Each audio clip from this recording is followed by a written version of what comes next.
So, why are Palestinians turning to China?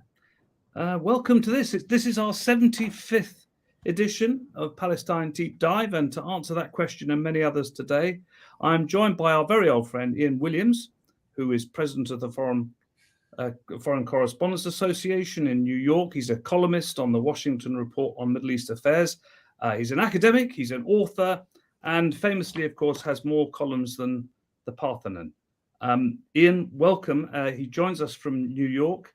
My name's Mark Seddon. I used to work for Al Jazeera in New York as well, which is that I knew Ian from many years before when we worked together on the Tribune newspaper. I went on to work at the United Nations as a speechwriter to Ban Ki-moon and worked for the one of the presidents of the General Assembly. I think it's absolutely right that we should be discussing this issue because few others are. And yet something interesting has happened over the past 2-3 weeks, because I think a lot of people were very surprised when they suddenly saw images of President Xi of China greeting President Mahmoud Abbas in Beijing, and all the more so because this really was a state event. It had all the pomp and the trappings and the flags.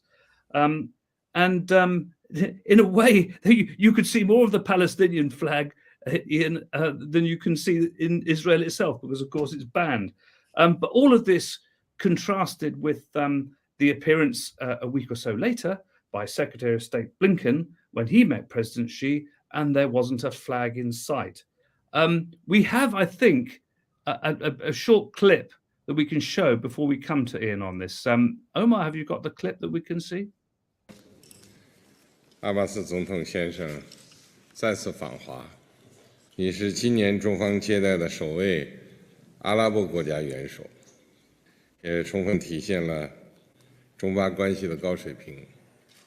中巴两国相互信任，彼此支持，我们是好朋友、好伙伴。面对世界百年变局和中东地区的局势新变化，中方愿同巴方加强协调和合作，推动巴勒斯坦问题早日得到全面、公正、持久解决。今天我们将共同宣布中巴建立战略伙伴关系，这将成为两国关系史上继往开来的重要里程碑。中方愿以此为契机，同巴方全面推进各领域的友好合作。فخامة الرئيس شي جين بينغ، أتوجه إليكم في بداية زيارتي هذه إلى بلدكم الصديق متمنيا لفخامتكم التوفيق في تحقيق طموحات وتطلعات الشعب الصيني الصديق نحو مزيد من التطور والازدهار، وأنتهز الفرصة لأتقدم لكم بجزيل الشكر على كل ما تقدمه الصين من إسناد لحقوق الشعب الفلسطيني ونصرة قضيته العادلة. أن دولة فلسطين التي تؤمن بعدالة موقفكم ستواصل وقوفها بثبات إلى جانب الصين. Well, actually, just watching that, it occurred to me that we've probably seen more in that clip that we've seen of that meeting in any of the mainstream media. And just I thought I'd throw this in. That is a very, very significant place. Quite by chance, when I was working for the UN, the Secretary General, and a mere bag carrier, the Secretary General went to meet President Xi and the Politburo, the Prime Minister, in that same room. And because of the sheer numbers of the Chinese officials there, they said, "Oh, you better come along as well, Mark." So I have sat in that same room and gazed at President Xi and listened to these very long and formal speeches. There was something significant that happened there. Clearly, Ian, he said to President Abbas, "This is the first meeting we've had with a head of an Arab nation this year," and of course we're at the end of June, which either tells you that the Chinese are not meeting enough Arab leaders, or they have paid special attention to this one. But can you tell us what you really think is going on here? Well, I've got to claim primacy. I was in that hall with Chu En-lai. Yes, we better not go into what happened next. but it was interesting because I got an insight into the rather, how should we say, prismatic view of foreign affairs. I mean, they provided us with the Chinese inner party bulletins where they sort of current affairs, and they treated Pakistan, for example, as a socialist state because it supported China. So, the grasp on ideology and other issues was a bit wonky. They have consistently supported the Palestinians, mostly because it's completely effortless for them. They're not engaged in wars over Palestine, or they don't have to provide huge financial support. But I don't think they've actually fallen on their sword at any point recently, although they have given support on all of the resolutions at the UN. And that's the interesting bit about the hypocrisy. If a Western country had taken the stance that China was, then the whole of the leadership would have been accused of anti-Semitism by our good friends over on the Eastern Mediterranean and in Washington. But, China is too big to calumniate, I suppose. So they're getting away with it. Now, whether China can play an actual constructive role is another story, because really they don't have a dog in the fight, not even a Pekingese. I mean, they've got no troops involved. The major trading bloc is with Israel. They have a huge amount of trade with Israel, especially technology, and the Israelis buy a lot of stuff from China, and they'd be quite happy to carry on doing so and not let little kerfuffles like international relations bother them. But it's also interesting that they're very strong supporters of the two-state solution at a time when the two-state solution, as enshrined in Oslo, is looking a bit threadbare from most other points of view. But it's the ghost that will not die, and it's in everybody's interests, from Europe to America to the Palestinian headquarters in Ramallah, to keep this alive, because Abbas's tenure. And one of the other things that struck me is here were two people, both elderly and unelected, so they have a lot in common. Well, Ian, I should just mention Vicky Nikolaidis just joins us from Greece. Hello from Greece, says Vicky. Any of you out there, wherever you are, do send in your questions to Ian. Let us know who you are, where you're from. Following on from that, Ian, it is quite interesting because the Western media was actually blindsided by this event and this kind of. It was a significant event in geopolitics, the pivot, if you like.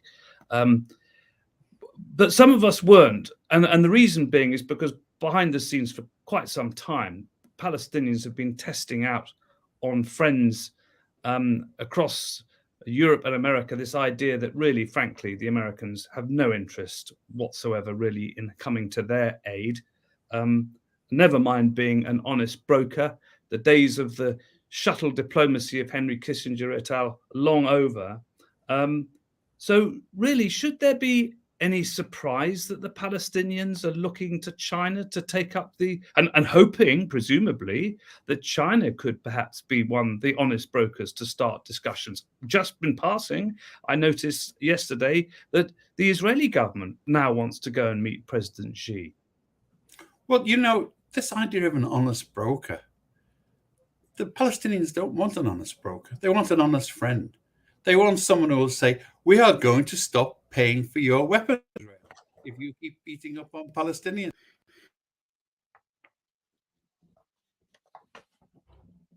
We appear to have lost your sound, Ian.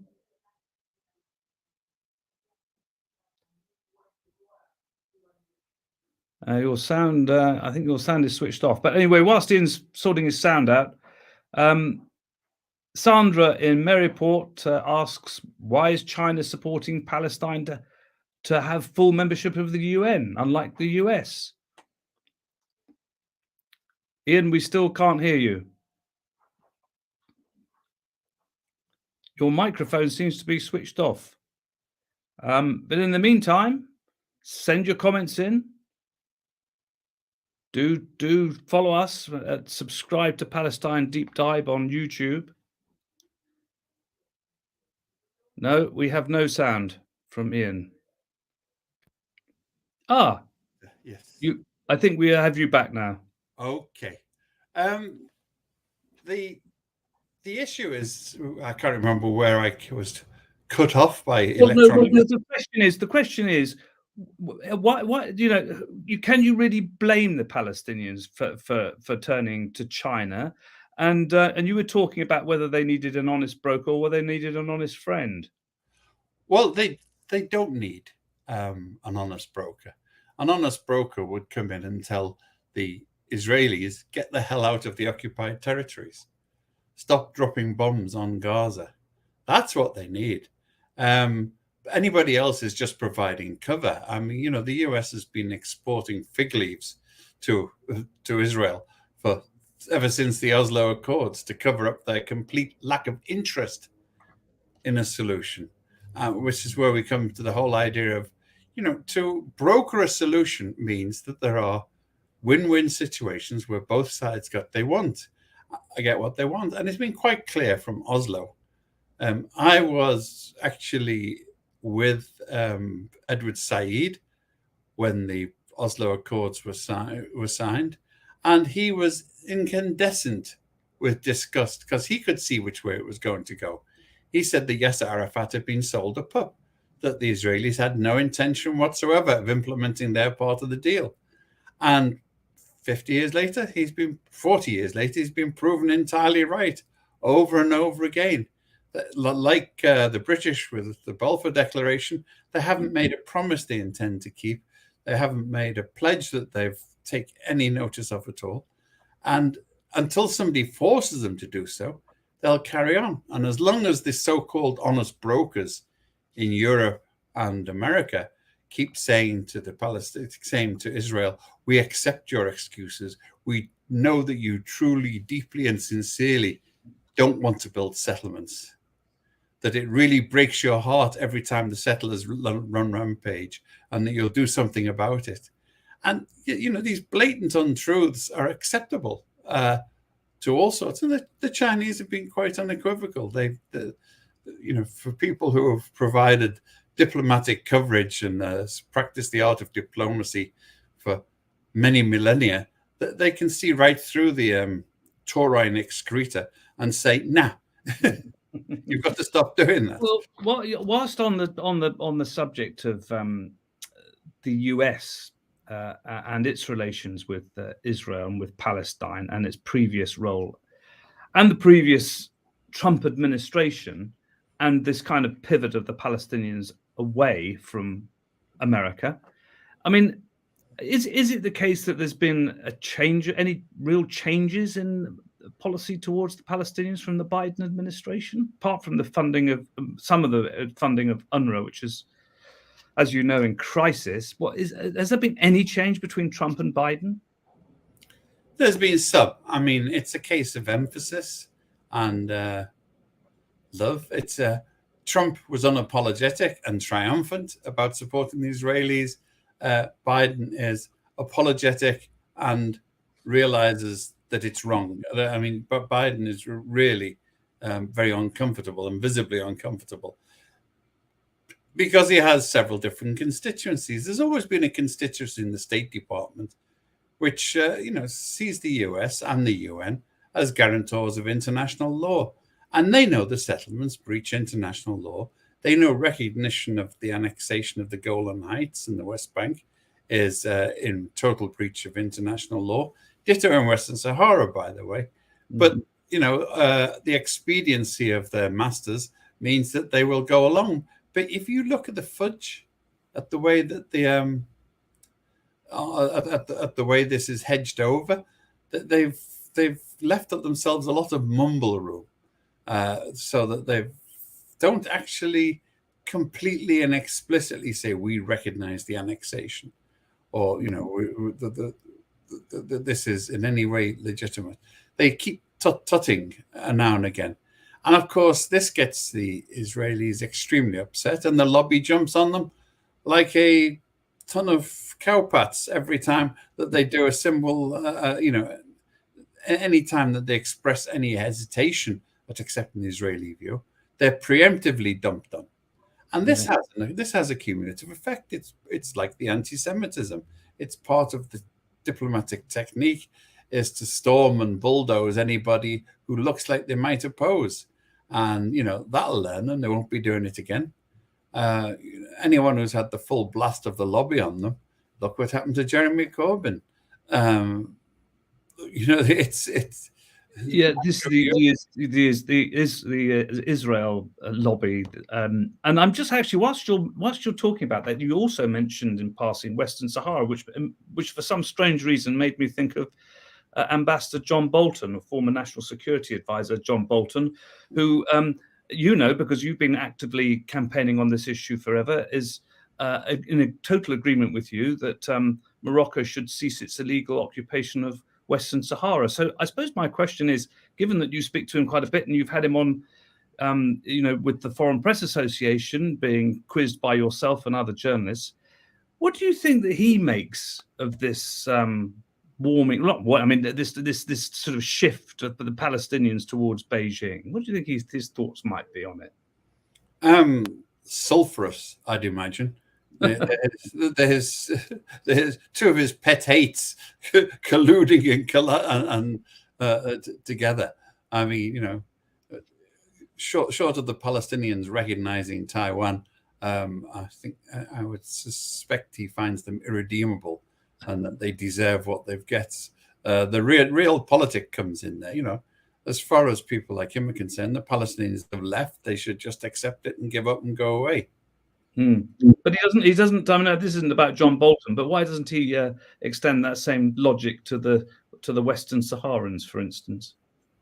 Well, for a start, there's international law, the fact he was negotiating on it, and he also thinks that the US was made a fool because they backed the Moroccans on all sorts of false promises, and the Moroccans have taken them for a ride. They've tweaked the nose. they've taken the money from the UN, and then they've said, "Up yours," over and over again. And I think he resents that as a blow to personal pride as much as anything else, as well as to national pride, because I mean he was working with James Baker, who was basically given the runaround by the Moroccans, and he's never really forgiven them for that. It's often in American politics you get this strange mixture of inconsistency, pride. Yeah, well, no, you get principles, but you also get this. He can't do that to me. We'll get him back. So I think there's an element of that here. Yes, I mean when you look at it, you talked about realpolitik. Then I mean, the Palestinians, they're many in number. They are occupied. They don't have a state. Almost like the Kurds. They're a people that much of the world would just rather just go away and keep quiet. So you have to also ask yourself, what's in this for China? It's not trade, it's not economics. What do you think the Chinese political leadership are really thinking when it comes to this reach out to the Palestinians in this meeting that they've just had? It's difficult to say. I mean, the Chinese formulaic expressions that they used to express solidarity, that I remember my famous one: the people of San Marino and the people of China are as close as lips and teeth. Which is a stretch, shall we say? Apart from these grandiloquent gestures, which in the early Maoist days were probably quite true, Chinese appreciation of foreign policy was marked by the fact they had very little to do with it. There's nothing they could do about it, apart from Korea and Vietnam and the vicinity. So it was not a big issue. Now that the Chinese Communist Party has basically abandoned ideology, I mean, ideology as far as they're concerned is get Taiwan, keep Tibet, and I don't know, but look after the South China Sea. it's ours. Not to mention beat up a few Indians on the Himalayas. But this shows that this is for domestic politics as well. They're showing they can't compete. In the good old days, quote, of the Cultural Revolution, they could argue about the 4 rights and the 3 wrongs, or the capitalist road. It's all a capitalist road now. It's a capitalist superhighway in China. So there's no big ideological issues. You see Chinese arguing about which road to socialism. We hear it's Chinese socialism with Chinese characteristics. Yes, but don't you think that mostly an absence of it? You don't think this is kind of a smart move to link up with the global South more, to anchor China in as a champion, to speak to the Arab street, to show the Americans that actually, if they're not interested, then China is and will have much of world opinion on its side? Well, they've been a bit ambivalent about this. The whole the Belt and Road scenario was originally had a large component of what you might call popular base building in the countries concerned, but they seem to have abandoned that. It's about money making and building the bases. It's geostrategic and seem to have overtaken. But on the other hand, China's built up a big constituency because it hasn't occupied many of the countries. It might have repossessed a few ports here and there, and it does actually build railways and ports and roads. So it does produce tangible goods, although by all accounts they're not very well done, and they tend to get up people's nostrils when they do it quite often.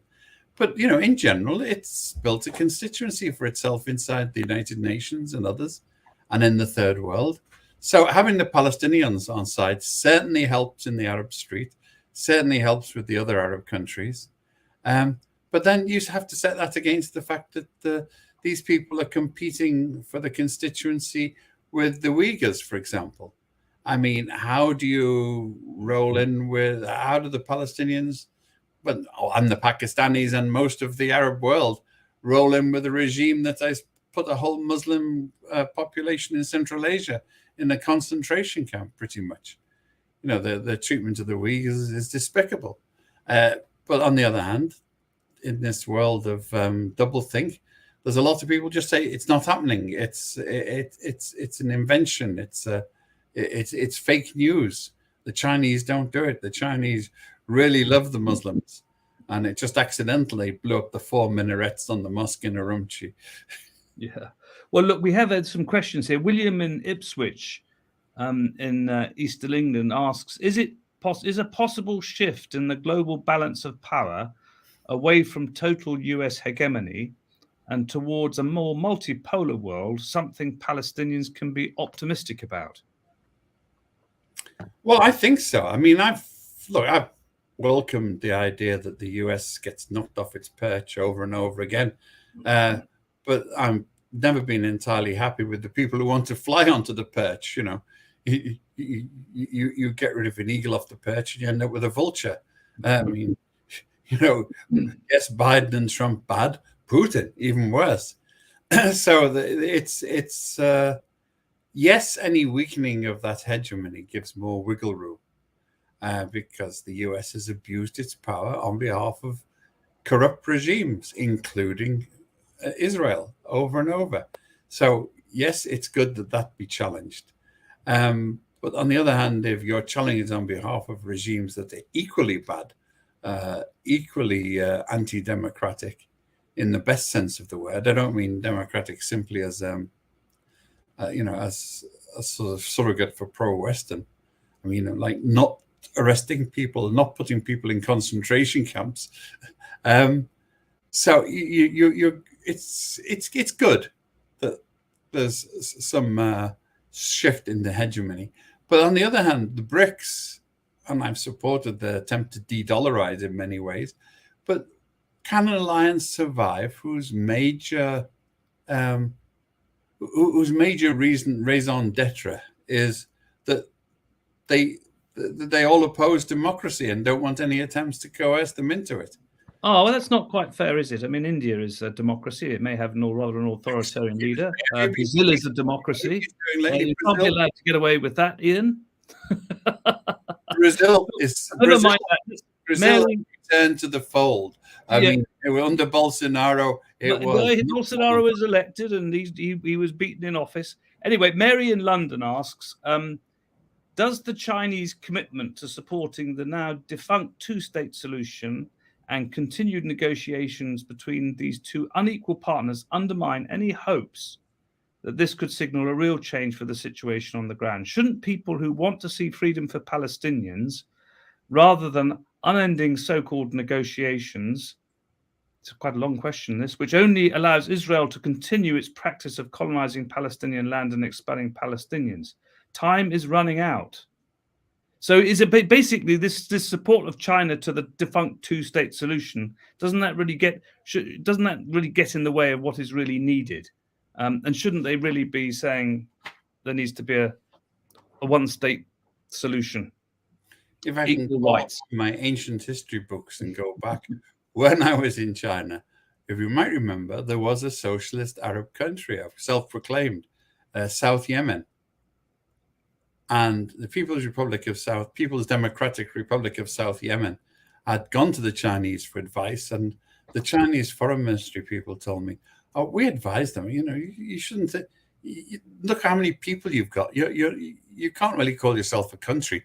Call yourself a revolutionary base area, and start from there to work on the rest." And I can imagine some sort of revolutionary post-Maoist comrade saying the same thing to the Palestinians. You've got potential there. Why do you want to go to the expense of running a security state to keep anti-Israeli demonstrators down, which is what Abbas is doing most of the time? He has a huge security apparatus paid for with aid money that's meant for the Palestinians to suppress dissent and to suppress dissent against Israel. I mean, all of these Palestinian security forces, they never seem to be there when the IDF comes in and shoots up refugee camps. But they'll be there if someone from the refugee camps comes out to defend against the settlers. You can bank on it. So, many Palestinians are asking, is Abbas a necessary hypothesis? Interesting. Abbas, his authority has been hobbled by the Israelis. He's hobbled himself. So perhaps, really, apart from the mood music of that meeting between Xi and Abbas, and the signal it's supposed to send, really, it doesn't amount to very much in the real world and on the street, from what you're saying. Well, I'm saying no. It's important because it's saying we're here, we're here, we're here. And it annoys the Israelis, which is always worthwhile. It annoys the Israelis because they're so used to having the public fora to themselves completely. So the idea that a hugely significant power like China is repeating the arguments of the Palestinians is not insignificant. It might even have some erosive effect on the Israeli public opinion and the US public opinion, because people scratch their heads and say, hang on, if the Chinese are thinking this, why are we? Or why aren't we considering it? And, American politics foreign policy in America is basically domestic. It is mostly in China as well. But here we have the lobbies working on this, and some of them are going to say, hang on, do we value trading with China more than trading with Israel? And some of them will. If offered the choice, they will trade with China. There's more money involved. Well, that's interesting because, as you know, the Abraham Accords have changed things quite substantively. You had Morocco, UAE, Qatar, essentially establishing diplomatic links with Israel. And yet the administration that established all of that, the Trump administration, has gone. And do you not think that some of these kind of also unelected Arab leaderships, North African leaderships, must be thinking, and also in the light of this recent meeting with President Xi, that really they are out of step, and certainly out of step, you would have thought, with their populations. Well, they'll have to look over their shoulders. The Moroccans are showing signs that they are carefully working on their public image, because Moroccan public opinion, and that's consistently one of the most pro-Israeli Arab states, Moroccan public opinion is overwhelmingly pro-Palestinian, and has been for a long time. Polls show, and it's the same across the Arab world. As people mightn't want a war, but they certainly don't love the people on the other side there. As we can see by the cold peace, I mean, it's a very bold Israeli tourist who wanders through the back souks of Cairo, even after all these years, without carefully covering her back and looking over the shoulder. That they ain't going to be friends in the near future. And when it comes to it, I always thought about this. I'm not the most religious of people. Wasn't Abraham the guy who dragged his son off into the desert to slit his throat as an offering to God? And the Abrahamic Accords always had that ring. They were prepared to slice Palestine's throat as a sacrifice to the god of Mammon. Well, yes. I mean, you look at those states in the Gulf, especially, and and certainly the attitude at the moment towards Russian oligarchs as well. It is mammon. It's money, always money. Look, unfortunately, we're sort of bringing things to a close. And thanks for all of your questions. Those who sent them in. Sorry, we can't cover all of them, but I just wanted to finish with this, Ian, because both in the United States, where politics is, of course, always a moving feast, and candidates are beginning to assemble for presidential elections further down the track. Here in Britain, there's going to be a general election next year. There's highly controversial legislation currently passing through Parliament that would restrict local authorities and other organizations from supporting boycott, divestment, and sanctions campaigns against Israel. How strong do you think, and how big an issue do you think Israel-Palestine will be in both elections? Of course, two quite different countries, but policies are not dissimilar. Britain tends to follow in America's wake in any event at the UN and elsewhere.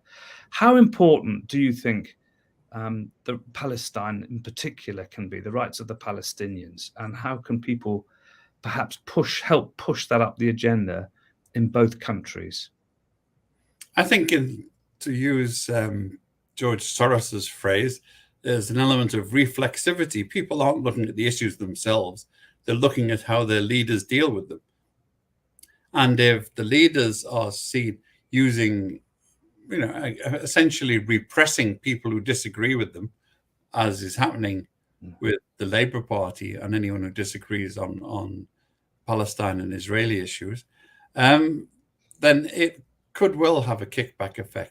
But in general, these issues aren't big. Even in America, they've never been big. And more interestingly is that the majority of Jewish Democrats are now against the Israeli government and policies, which is a real turnaround from the books from 20 or 30 years ago. They were always very progressive, and they supported Israel because they didn't know any better. Now they've been told better because of these campaigns, because of what's happening, and they're acting on it. And just as so many British Jews are prominent in the campaigns to defend Jeremy Corbyn and others on the issues of anti-Semitism, I think that's going to reflect. Now, one of the questions, without getting into questions of lobbies and cabals, it is a sad fact that the UK media does not really allow pro-Palestinian views. Now and again, something creeps in as an abstract principle, but the nullification of Jeremy Corbyn is a case in point, and they used the anti-Semitism rap to get him. It wasn't that they were concerned about, but it was the issue that they beat him up on, and it shows all over the country. They're deselecting members of parliament in both parties, as far as I can tell. They're being squeezed out. If you remember in the Al Jazeera film on the lobby, the person they were discussing removing was a Tory MP. It wasn't Labour Friends of Israel, it was Conservative Friends of Israel who had the knives out in a big way. So yes, it's an issue, but it's an issue in internal politics. And unless people, you can alienate people if you take it out there, because people will say, that's all very nice, but I'm just being dispossessed from my house because the interest rates have risen. Why should I worry about someone being thrown out of a refugee camp in a suburb of Jerusalem? You know, all politics is local in that sense, as US Speaker Tip O'Neill once famously and much quoted said. Indeed. Well, look, thank you very much indeed, Ian. It's been a great pleasure having you on, as always. And thank you to all of you who've watched and been in touch. Don't forget to give us a thumbs up. Don't forget to hit the subscribe button. This is the 75th Palestine Deep Dive show. So it's absolutely apposite that we should have Ian on it. And also to have explored this fascinating issue and fascinating development, one in which, as Ian was just saying, has received very little interest in the Western media. However, will have undoubtedly quite an effect. Thank you very much for joining us. So until next time, it's goodbye from all of us. Hold on.